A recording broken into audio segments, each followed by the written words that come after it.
قربانی اگرچہ واجب نہیں ہے، مطلب یہ کہ جو صاحب نصاب نے اس پر تو واجب نہیں ہے، وہ پھر بھی قربانی کرے تاکہ قربانی کے فیوز و برکات، قربانی کا جو اجر و ثواب ہے، قربانی میں جو اللہ اور اس کے رسول نے روحانیت رکھی ہے، یہ بھی انسان کو میسر ہو جائے۔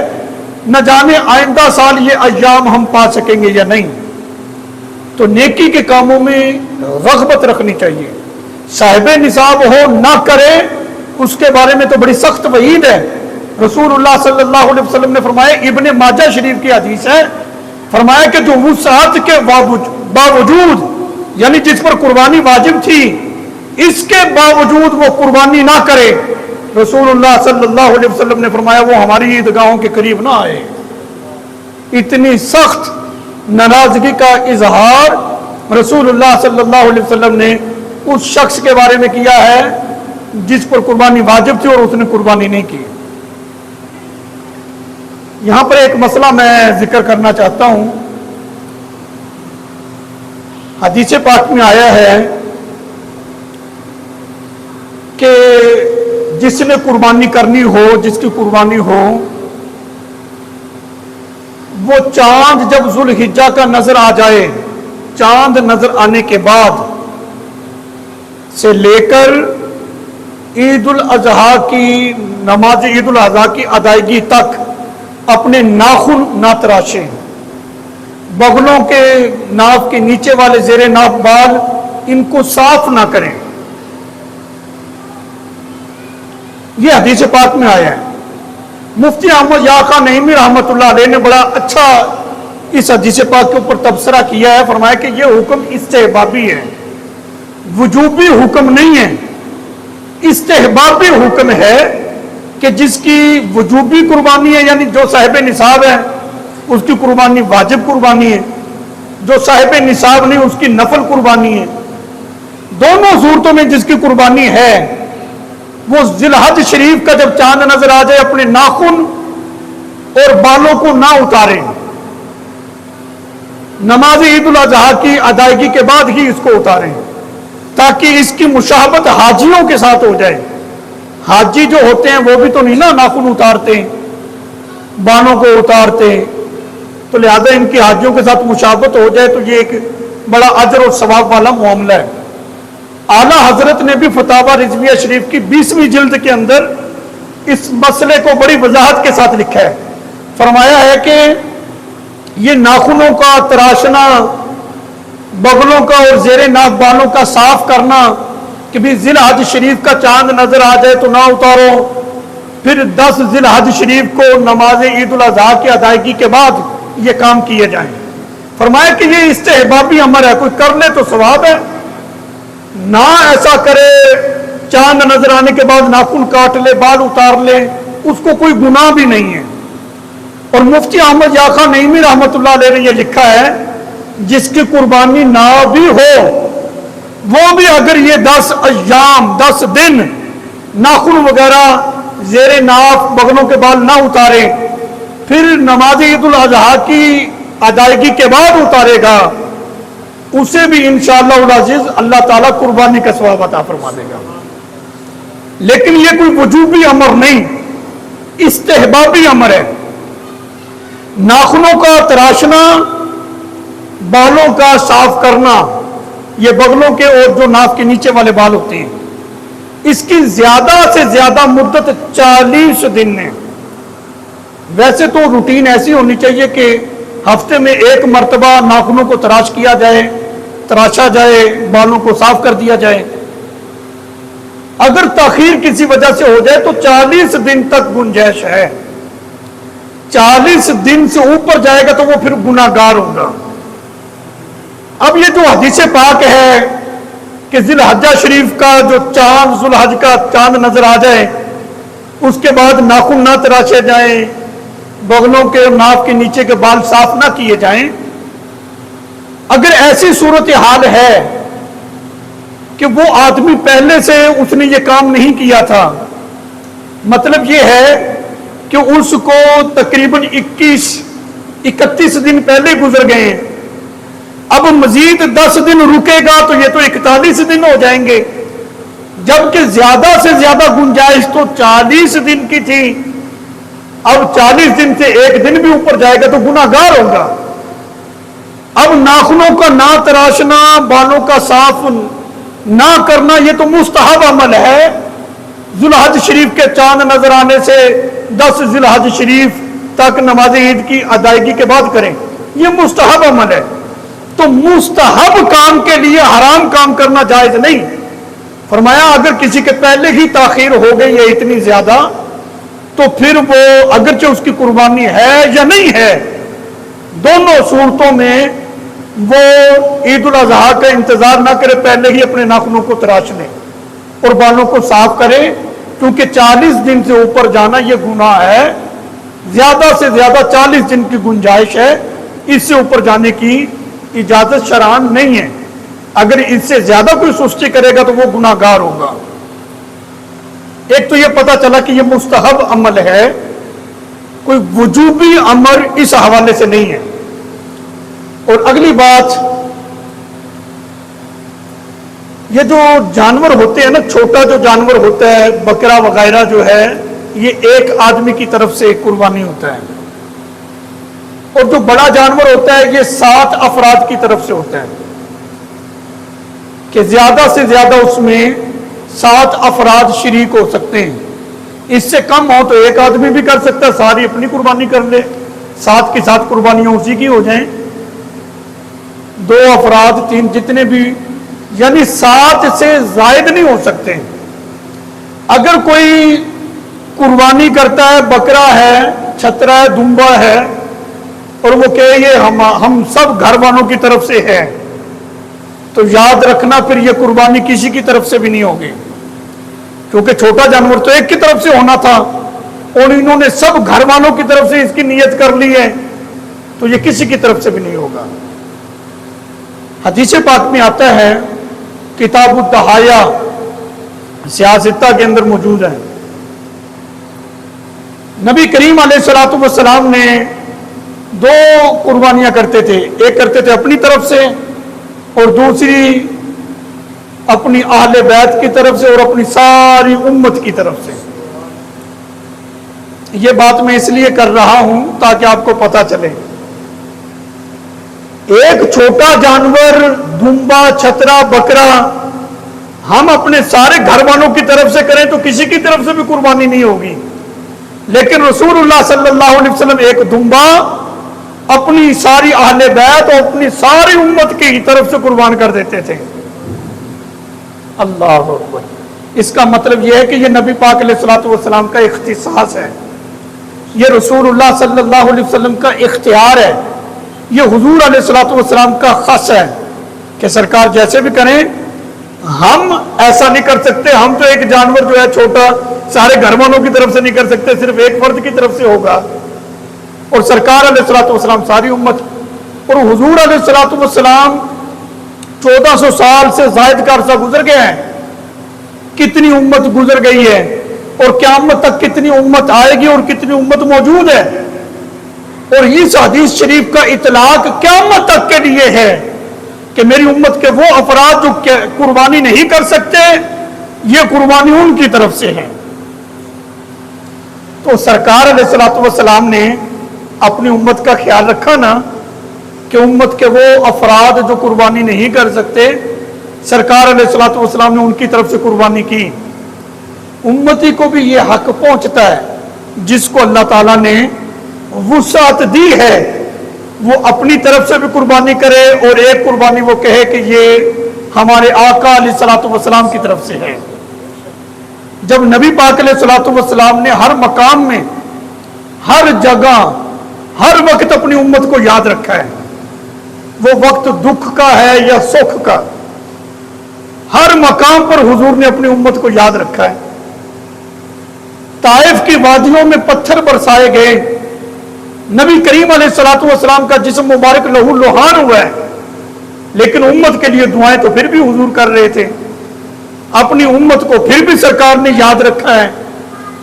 معراج کی رات جب رب تعالیٰ سے ملاقات ہوئی، اتنا قرب کہ اللہ تعالیٰ نے خاص اپنے محبوب کو یہ شرف بخشا کہ اپنے قریب بلایا ہے، لیکن وہ خوشی کا موقع تھا کہ رب کے دیدار سے بڑھ کر اور کیا ہو سکتا ہے۔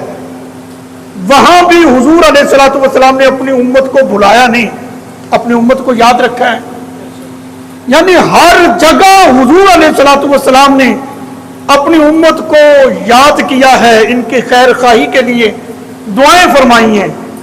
امتی کو یہ حق پہنچتا ہے جس کو اللہ تعالیٰ نے وسعت دی ہے، جس کو اللہ تعالیٰ نے اپنی نعمتیں وافر مقدار میں دی ہیں، وہ قربانی جہاں اپنی طرف سے کرتا ہے، اپنے مرحوم والدین کی طرف سے کرتا ہے، اپنے پیر و مرشد کی طرف سے کرتا ہے، اپنے استاد کی طرف سے کرتا ہے، کرے ساتھ ساتھ اپنے اوپر لازم کر لے کہ میں نے اللہ تعالیٰ توفیق دیتا رہے اپنے نبی کی طرف سے بھی قربانی کر لی ہے، کہ جب حضور کرتے رہے ہیں کہ ہمیں بھی اللہ تعالیٰ توفیق دے کہ ہم اپنے آقا علیہ الصلوۃ والسلام کی طرف سے بھی قربانی کریں۔ جی ٹائم ہو گیا ہے، میں قربانی کے حوالے سے ایک میسج اور ایک پیغام اپنے تمام ناظرین اور سامعین کو دینا چاہتا ہوں۔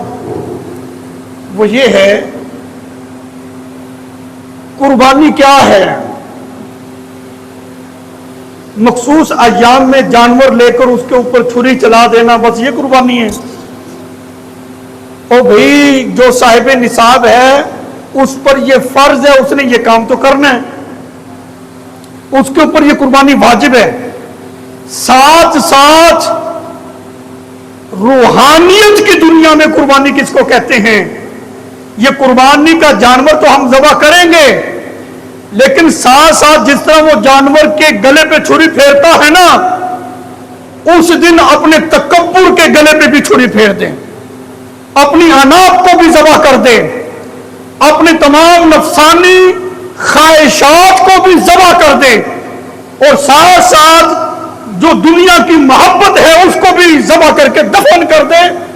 اس کو کہتے ہیں روح کی قربانی، تاکہ قربانی کا صحیح مقصد صحیح معنوں میں ہم سب حاصل کر سکیں۔ ایسا نہ ہو کہ ساری چیزیں روایتی طور پر، رسمی طور پر چلنا شروع ہو گئی ہیں، کہیں یہ قربانی بھی رسم کی نظر نہ ہو جائے۔ وہ کہے آج یہ جانور اللہ کی رضا کے لیے ذبح ہو رہا ہے اور میں اپنے گناہوں کو آج ذبح کر رہا ہوں، آئندہ کے بعد یہ بندہ اپنے رب کے حکم کی نافرمانی نہیں کرے گا، کبھی گناہ نہیں کرے گا، اپنی تمام تر نفسانی خواہشات کو وہ ذبح کر کے اس کو دفن کر دیں۔ پھر دیکھنا یہ قربانی کی روحانیت ہمیں کتنا فائدہ دیتی ہے اور ہماری زندگیوں میں کیسا سکون اور راحت ہمیں میسر ہوتی ہے۔ نیکی کرتے ہیں پتہ ہی کوئی نہیں چلتا، نماز پڑھتے ہیں کتابوں میں پڑھتے ہیں، سجدے میں یہ لطف ہے، رکوع کا یہ لطف ہے۔ میں نے کہا یہ سب کچھ جو کتابوں میں لکھا ہوا ہے ہمیں نصیب ہو جائے گا، لیکن اس پیٹ کو اللہ کے حرام کردہ سے محفوظ کرو، بچاؤ اس کو، اس پیٹ میں لقمہ حلال داخل کرو، اپنے بچوں کے پیٹ میں بھی حلال کا لقمہ داخل کرو۔